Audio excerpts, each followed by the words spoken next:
ನಡೆಸ್ತಾ ಇದ್ದಾರೆ.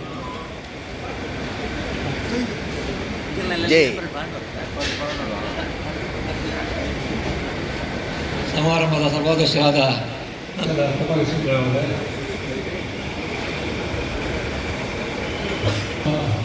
ಸುಮಯ್ಯ ಅವರೇ,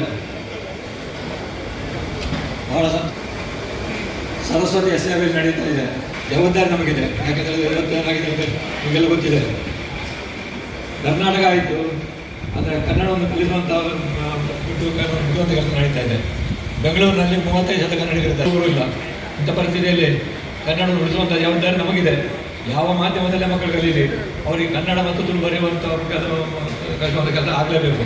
ಯಾಕೆಂದರೆ ಇವತ್ತಿನ ಪರಿಸ್ಥಿತಿ ಆರಿದೆ. ನಾವು ನಮ್ಮ ಮಕ್ಕಳನ್ನು ಇಷ್ಟೇ ಯಾವ ಭಾಷೆಯಲ್ಲೇ, ಯಾಕೆಂದರೆ ಇವತ್ತು ವಿಧಾನಸೌಧದಲ್ಲಿ ನನಗೆ ವಿದ್ಯಾಮಂತ್ರಿಗಳು ಮೀಟಿಂಗ್ ಮಾಡಿದ್ರು ರಾಷ್ಟ್ರದಲ್ಲಿರುವಾಗ.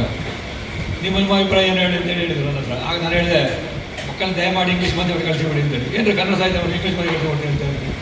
ಶಾಲೆಗೊಂದು ಅಧ್ಯಾಪಕವನ್ನು ಕೊಡದಿದ್ದರೆ ನಾವು ಕಷ್ಟಪಟ್ಟಿದ್ದೇವೆ, ಚಿಮ್ಮಡಿದಲ್ಲಿ ಓದಿದ್ದೇವೆ. ಆ ಮಕ್ಕಳ ಭವಿಷ್ಯ ಏನು? ಆದ್ದರಿಂದ ಮಕ್ಕಳು ಮುಂದೆ ಬರಬೇಕಾದ್ರೆ ಭಾಷೆ ಕಲಿಬೇಕು. ಕನ್ನಡದಲ್ಲಿ ಅಧ್ಯಾಪಕರಿಲ್ಲ, ಒಂದು ಅಧ್ಯಾಪಕರು ಈಗ ಶಾಲೆ 2-3 ಶಾಲೆಯದ್ದು ಪ್ರಭಾರ ಶಿಕ್ಷಕರು ಇದ್ದಾರೆ. ಅಡುಗೆ ಮಾಡುವುದಾ, ರಜೆ ಆಗುವುದಾ, ಆಫೀಸಿಗೆ ಹೋಗುವುದಾ, ಕಲಿಸುವುದಾ? ಇಂಥ ಪರಿಸ್ಥಿತಿ ಎಷ್ಟೊಂದು ಕೈದು ಹಾಕ್ಬೋದಲ್ಲ. ಸರ್ಕಾರ ಆಧೋರಣೆಯಿಂದಾಗಿ ಕನ್ನಡ ಶಾಲೆಗಳು ಉಳಿದಿಲ್ಲ. ವರ್ಷಕ್ಕೆ 2,500-3,000 ಶಾಲೆಗಳು ಬಿಡ್ತಾರೆ. 2 ವರ್ಷದಲ್ಲಿ ಕನ್ನಡ ಶಾಲೆಗಳಿಲ್ಲ. ಕನ್ನಡವನ್ನು ಯಾರು ಹೇಳುವುದು? ನಾವೇ ಬೆಳೆಸಬೇಕು. ಆದ್ದರಿಂದ ಕನ್ನಡಮ್ಮ ತಾಯಿಯನ್ನು ಮರೆಯದೆ ನಾವು ಬೆಳೆಸುವಂಥ ಕೆಲಸ ಮಾಡುವ. ನಿಖರ ಬರುವ ಪ್ರಭಾಕರ್ ಹಿರಿಯ ಸಾಹಿತಿ. ಯಾಕೆಂದರೆ ಕಳೆದ ವರ್ಷದಲ್ಲಿ ಅವರೊಟ್ಟಿಗೆ ಕೆಲಸ ಮಾಡಿದವರು. ಈ ಸಾರಿ ಸಿನಿಮಾ ಬೈಕೊಂಡು ಬರೆಯಾಗಿದ್ದಾರೆ. ಅವರು ಕೂಡ ನಮ್ಮ 20 ವರ್ಷದ ಸ್ನೇಹ ಎಲ್ಲ ಒಳ್ಳೆಯ ಕೆಲಸ ಮಾಡ್ತಾ ಇದ್ದಾರೆ. ಕನ್ನಡವನ್ನು ಸೇವೆ ಮಾಡ್ತಾ ಇದ್ದಾರೆ. ಅವರ ಸೇವೆಯಿಂದಾಗಿ ಇವತ್ತು ಈ ಪ್ರಚಾರದವರೆಲ್ಲ ಸೇರಿಕೊಂಡು ಒಳ್ಳೆಯ ಜಿಲ್ಲಾ ಸಮ್ಮೇಳನ ಮಾಡಿ ಕನ್ನಡದ ಉನ್ನತಿಗೆ ಏನೆಲ್ಲ ಮಾಡ್ಬೋದು ಬಗ್ಗೆ ತಿಳುವಳಿಕೆ ತಿರುತ್ತಾ ಇದ್ದಾರೆ. ಆ ದೃಷ್ಟಿಯಲ್ಲಿ ನಾವೆಲ್ಲ ಕನ್ನಡಕ್ಕೆ ಪ್ರೋತ್ಸಾಹ ನೀಡುವ, ಎಲ್ಲ ಕಾರ್ಯವನ್ನು ಭಾಗವಹಿಸಿ ಕನ್ನಡವನ್ನು ಉಳಿಸುವ, ಬೆಳೆಸುವಂಥ ಕೆಲಸ ಜವಾಬ್ದಾರಿ ಮಾಡುವ ಅಂತ ಹೇಳ್ತಾ, ಕಾರ್ಯಕ್ರಮಕ್ಕೆ ಯಶಸ್ಸನ್ನು ಕೊಡ್ತಾ, ನಾವೆಲ್ಲ ಕನ್ನಡಮ್ಮನ ಮಕ್ಕಳು ಕನ್ನಡವನ್ನು ಉಳಿಸುವ ಬೆಳೆಸಬೇಕು ನಾವು ಮಾಡುವ ಅಂತ ಹೇಳ್ತಾ ಹೆಚ್ಚಿಗೆ ನಾನು ಮಾತನಾಡಲಿಕ್ಕೆ ಹೋಗುವುದಿಲ್ಲ. ಕಾರ್ಯವನ್ನು ಶುಭಾರಿಸ್ತಾ ಇದ್ದಾರೆ. ಕನ್ನಡದ ತೇರು ಎಲ್ಲ ಕಡೆಯಲ್ಲಿ ಹೋಗಬೇಕು. ರಾಜ್ಯ ಅಧ್ಯಕ್ಷರಾಗಿ ಮಾಡ್ತಿದ್ದೆ, ಅದೇ ರೀತಿ ಈಗ ನಡೀತಾ ಇದೆ. ಶ್ರೀನಾಥ್ ಅವರು ಒಳ್ಳೆ ಕೆಲಸ ಮಾಡ್ತಾ ಇದ್ದಾರೆ.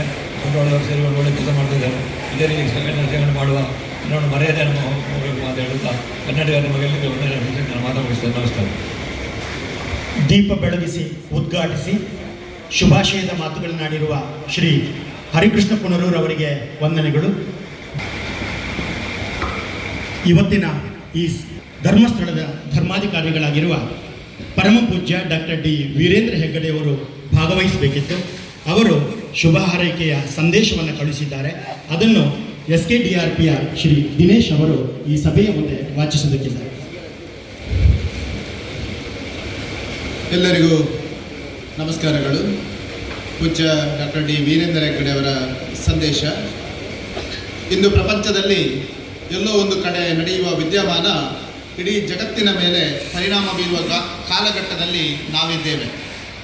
ಆದ್ದರಿಂದ ನಮ್ಮ ನುಡಿ ಮತ್ತು ನಾಡಿನ ವಿಷಯದಲ್ಲಿ ನಾವು ಸದಾ ಜಾಗರೂಕರಾಗಿರಬೇಕು.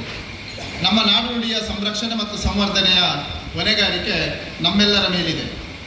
ಆಧುನಿಕ ತಂತ್ರಜ್ಞಾನದ ಹೊಡೆತಕ್ಕೆ ಸಿಕ್ಕಿ ನಮ್ಮ ಭಾಷೆ, ಸಾಹಿತ್ಯ, ಸಂಗೀತ ಕತ್ತಿರುವುದನ್ನು ನಾವು ಗಮನಿಸುತ್ತಿದ್ದೇವೆ.